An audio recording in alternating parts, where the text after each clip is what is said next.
Presentation, शिष्टमंडळ, मोठ्या crowd समोर 10,000 लोकांसमोर प्रेझेंटेशन दिली, काय केलं पाहिजे, कसं केलं पाहिजे. कोकणासाठी कुठलीच गोष्ट होताना दिसत आणि त्यामुळे मग आपण राजू शेट्टी सारखं नाही म्हणणार, पण आता कोकणासाठी आंदोलनं करण्याची आवश्यकता या मताला मी आलो. जर आपण बोललोच नाही, म्हणजे कोणच बोलणार नसेल, तर वर्षानुवर्षे असंच चालू आहे.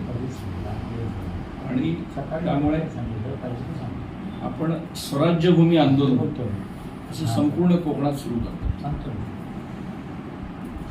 असं कारण आहे, कोकणच्या विकासाचे 3 विषय: शेती म्हणजे आंबा, काजू, बागायती, पर्यटन आणि मासे. आपली 15,000 कोटीची माशाची इकॉनॉमी आहे, 5,000 कोटीची हॉर्टिकल्चरची इकॉनॉमी आहे आणि 10,000 कोटीच्या आसपासची पर्यटनाची अर्थव्यवस्था. आणि हे 3 विषय ज्याच्यामध्ये 70% कोकणातल्या तरुणांना रोजगार मिळतो. पण हे 3 विषयांसाठी महाराष्ट्र सरकार गेली 75 वर्ष, मी हे सरकार किंवा ते सरकार म्हणत नाही, सगळी सरकारं, पक्ष बदलले, सरकार बदलली, पण ह्या 3 विषयांसाठी मदत केली जात नाही. आणि ही गेली 10 वर्ष मी बोलतो. आणि ऍक्च्युअली महाराष्ट्राच्या, म्हणजे तुम्ही गुगलवर सर्च केल्यावर तुम्हाला कळेल की 40% उत्पन्न कोकण देते. म्हणजे महाराष्ट्राचं 4 लाख कोटीचं GDP आहे, त्यातलं 40% कोकणाचं उत्पन्न आहे. मग जर 40% आम्ही महाराष्ट्राला देतो, पर्यायीने देशाला देतो, तर मग आमच्या विकासाच्या विषयांना निधी का उपलब्ध करून दिला जातो? कारण आमचा विकास जो होणार आहे तो आंबा, काजू, पर्यटन आणि माशांमधनं होणार. म्हणजे मी कुठल्या भानगडीत नसतो, तुम्हाला माहिती आहे, हा प्रकल्प हवा की तो प्रकल्प हवा, ते चालू राहतं. पण हे सगळे मोठे प्रकल्प आले, म्हणजे आपल्याकडे काही लोकांना असं वाटतं की नाणार प्रकल्प आल्यावर राजापूरचा विकास होईल, काही थोड्या लोकांचा होईल.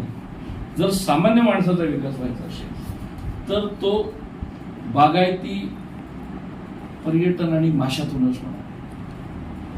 म्हणजे उदाहरण माझं देईन तुम्हाला की खेडमध्ये एक 1,00,000 कोटी रुपयाच्या कंपन्या आहेत. लोटे परशुरामला 1,00,000 कोटीची गुंतवणूक असेल. टाटा वाशिष्ठी आहे, एक्सेल आहे, नेरोलेक आहे. पण मग त्या 1,00,000 लोकांना रोजगार मिळतो.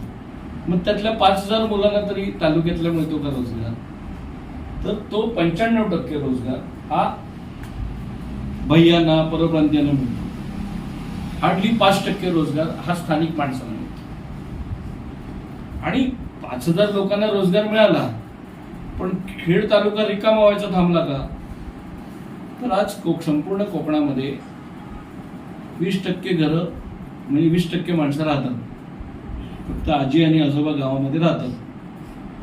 माझ्या शाळेत 450 विद्यार्थी होते, आता माझ्या शाळेत 27 विद्यार्थी आहेत.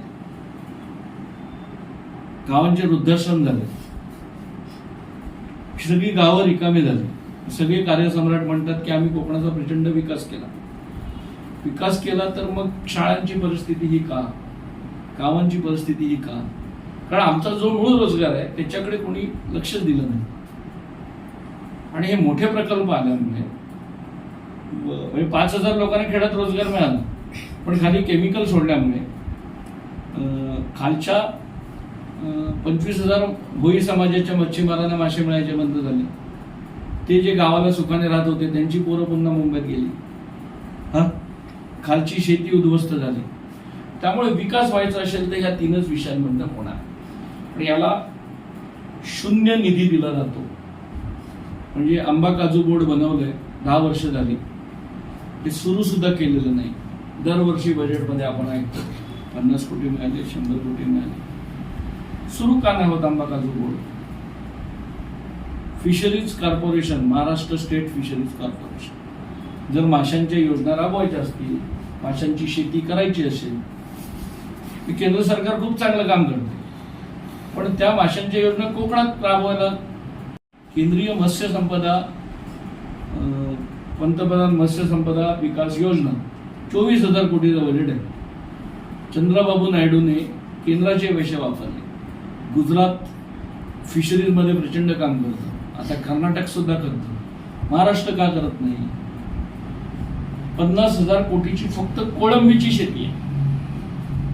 म्हणजे आपल्याकडे आज 2 खाड्या आहेत राजापूरमध्ये, एक विजयदुर्गची खाडी आहे आणि एक जैतापूरची खाडी, आणि समुद्र किनारा आहे 50-60 किलोमीटरचा. जर आपण माशांची शेती केली तर प्रचंड मोठा रोजगार निर्माण होऊ शकतो. आणि त्याच्यासाठी 60% सबसिडी आहे केंद्राची. तर ती योजना राबवल्याच जात नाहीत कोकणामध्ये.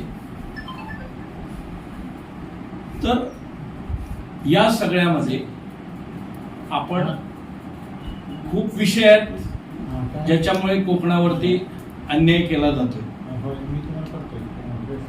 आणि कोकणाचा विषय आला की निधी संपतो. म्हणजे 30,000 कोटीची कर्जमाफी 3 वेळा उर्वरित महाराष्ट्राला दिली. कोकणातला शेतकरी कर्जच घेत नाही तसा, त्यामुळे ती शेतकऱ्याला मिळत नाही आणि आंबावाल्यांना त्याच्यातून वगळतात. त्यामुळे आंबेवाल्याला फायदा मिळण्याचा विषय येत नाही. त्यांना वाटतं आंबेवाले श्रीमंत आहेत. मागच्या 10 वर्षात आंबेवाले उद्ध्वस्त झाले. 2 वर्ष सीझनमध्ये करोना आला, 3 चक्रीवादळ आली आणि ग्लोबल वॉर्मिंगमुळे आणि टेक्नॉलॉजीमुळे त्याची उत्तर आपल्याला शोधायला लागतील. हापूस आंबा हळूहळू कमी होत चाललाय आणि आंबा बागायतदार कर्ज बजावले. लागू दे ना एकदा 500,000 कोटी रुपये. आमच्या आंबा बागायतदाराला का कर्जमाफी नको?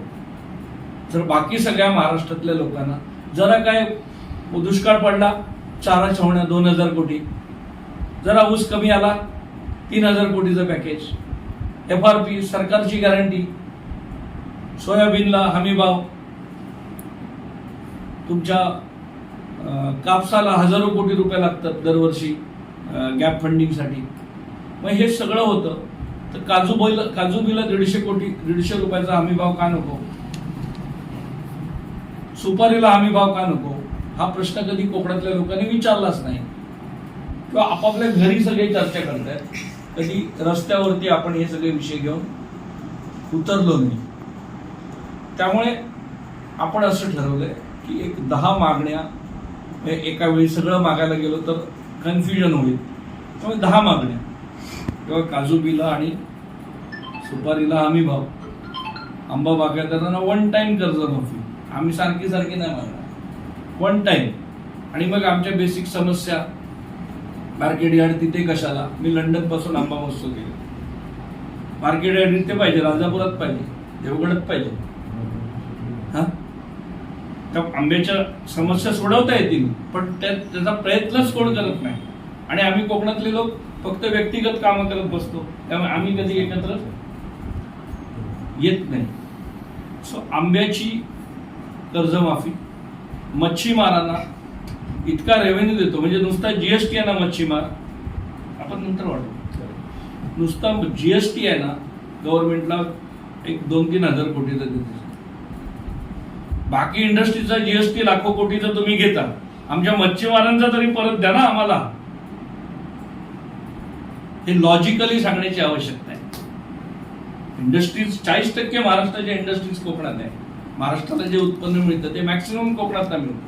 JNPT मधनं मिळतं, मुंबईतनं मिळतं, रायगडमधनं मिळतं, पालघरमधनं मिळतं, ठाणे ग्रामीणमधनं मिळतं. सो आपण असं म्हणतोय की मच्छीमारांना तुम्ही 1 टाइम छोट्या मच्छीमारांना कर्जमाफी द्या आणि त्यात रेग्युलेशन आणा. मोठे मच्छीमार LED लावून मासे पकडतात, पण छोट्या मच्छीमार उद्ध्वस्त होण्याची वेळ आली. सो त्या मच्छीमारांकडे सुद्धा लक्ष दिलं पाहिजे. त्याच्यासाठी त्या MSFCला 1,000 कोटीचं बजेट दिलं पाहिजे. नियम असा आहे 40% स्टेटने द्यायचं, 60% केंद्राने द्यायचं. तर योजना राबवता येतात. हे 40% देतच नाहीत. रिटायरमेंटला आलेला माशाचा कमिशनर तिथे बसवतात, मासे कोकणात आणि माशाचा मंत्री विदर्भात. मासे कोकणात, कमिशनर कधी कोकणात येतच नाही, सेक्रेटरी कोकणात कधी. हे कसे प्रश्न सोडवणार आपले सांगावं? आणि या सगळ्यामध्ये